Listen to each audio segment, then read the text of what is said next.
नमस्कार, आगाज टाइम देख रहे हैं आप। मैं हूं आपके साथ पलक शर्मा। उत्तर प्रदेश में राजधानी लखनऊ के त्रिलोकीनाथ हॉल नगर निगम विकसित भारत, विकसित उत्तर प्रदेश, आत्मनिर्भर भारत, आत्मनिर्भर उत्तर प्रदेश शताब्दी संकल्प 2047 का आरंभ किया गया। 2047 को टारगेट मानते हुए प्रदेश को किस तरीके से विकसित किया जाए, विकास की ओर अग्रेसित किया जाए, इन तमाम मुद्दों को लेकर संगोष्ठी का आयोजन किया गया। संगोष्ठी की अध्यक्षता की महापौर सुषमा खरकवाल और उनके साथ लखनऊ के नगर आयुक्त गौरव कुमार भी मौजूद रहे। सभी पार्षदों ने अपनी अपनी राय रखी कि किस तरीके से उत्तर प्रदेश को विकसित करने की ओर किया जाए और साथ ही किसी ने तारों के मकड़े की कहा की समस्या रखी, तो वहीं किसी पार्षद ने सीवर लाइन की समस्या रखी। और साथ ही आपको बता दें कि विकसित भारत तभी हो सकता है, विकसित उत्तर प्रदेश जब विकास की ओर बढ़ेगा और उत्तर प्रदेश में जब सब स्वस्थ होंगे तब उत्तर प्रदेश विकास के लिए आगे बढ़ सकता है। इसके लिए हम सभी को मिलजुल कर काम करना होगा।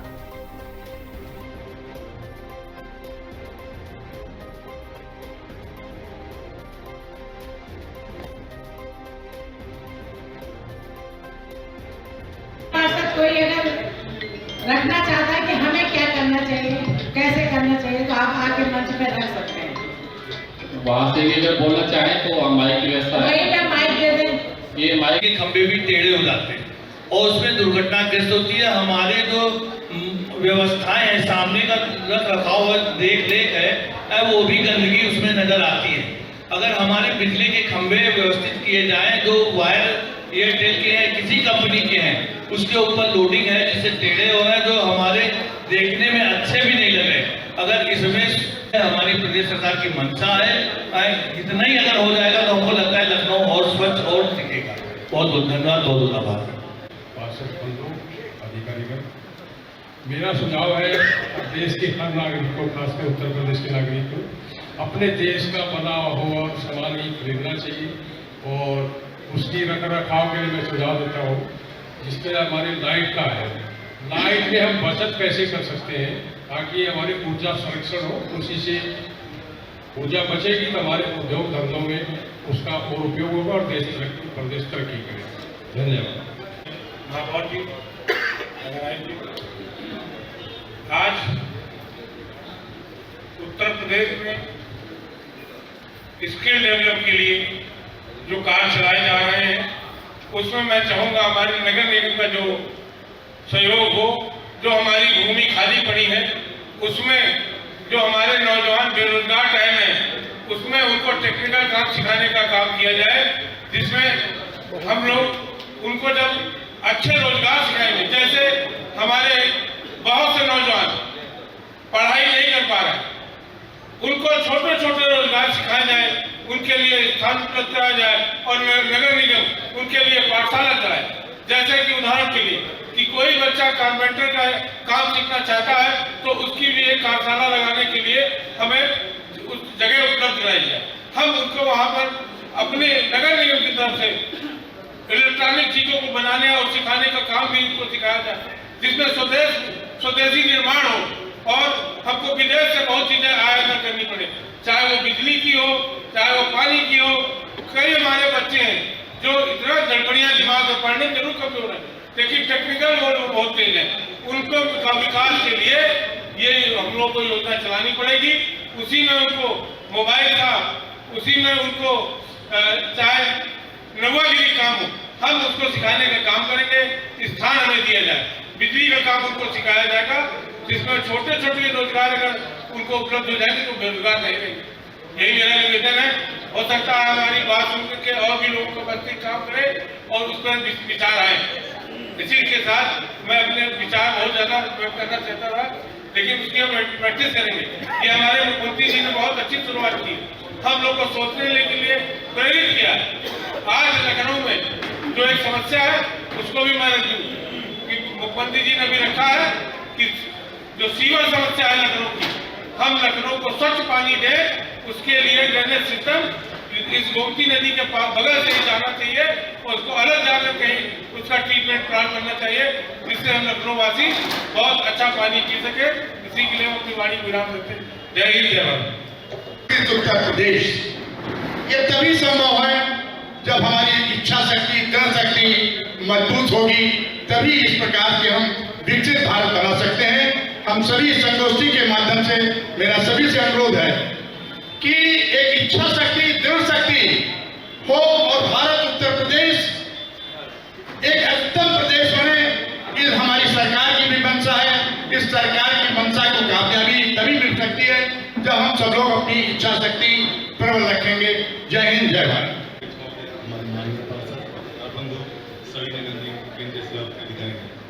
जैसा कि हम सभी लोग, हमारी सरकार की योजना है प्रदेश आत्मनिर्भर भारत, आत्मनिर्भर उत्तर प्रदेश को हम 2047 को अपना टारगेट मानकर जो है पूरा करें। लेकिन इसमें सभी के दिमाग में आ रहा होगा, जैसा कि माननीय पार्षद लोगों ने कुछ इस पर प्रतिक्रिया की है कि हमारा गोल क्या होगा हर क्षेत्र में, जो भी कैसे हम क्या करें, कितना हम जंप करें कि जो है हम विकसित भारत में प्रवेश कर जाएं, विकसित उत्तर प्रदेश में प्रवेश कर जाएं।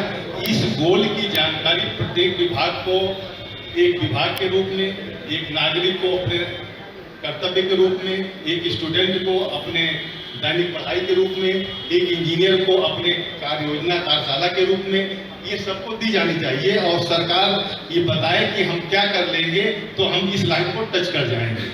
ये अभी किसी के दिमाग में नहीं है कि हम कैसे विकसित होंगे। क्या इस बढ़ती हुई जनसंख्या, बढ़ती हुई बेरोजगारी को लेकर हम विकसित हो पाएंगे?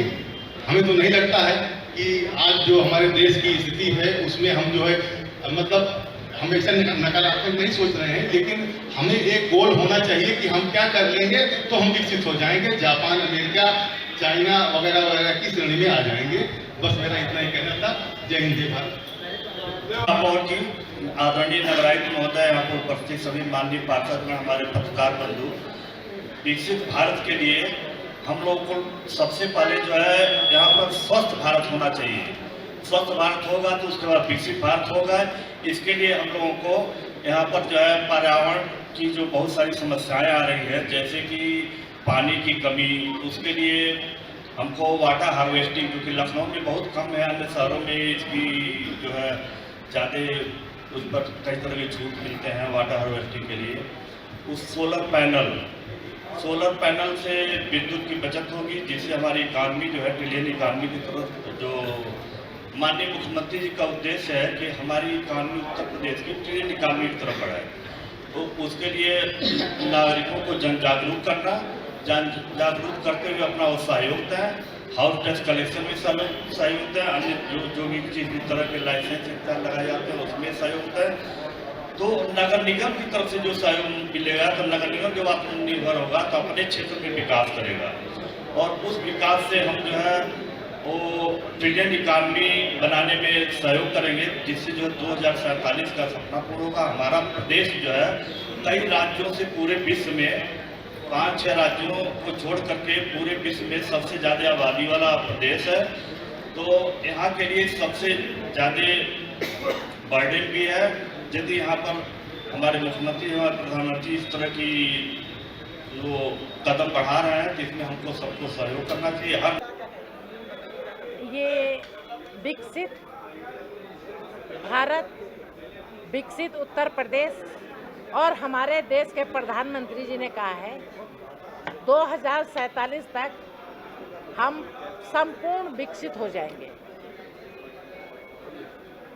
जिसके लिए हमें स्वयं मेहनत करनी पड़ेगी।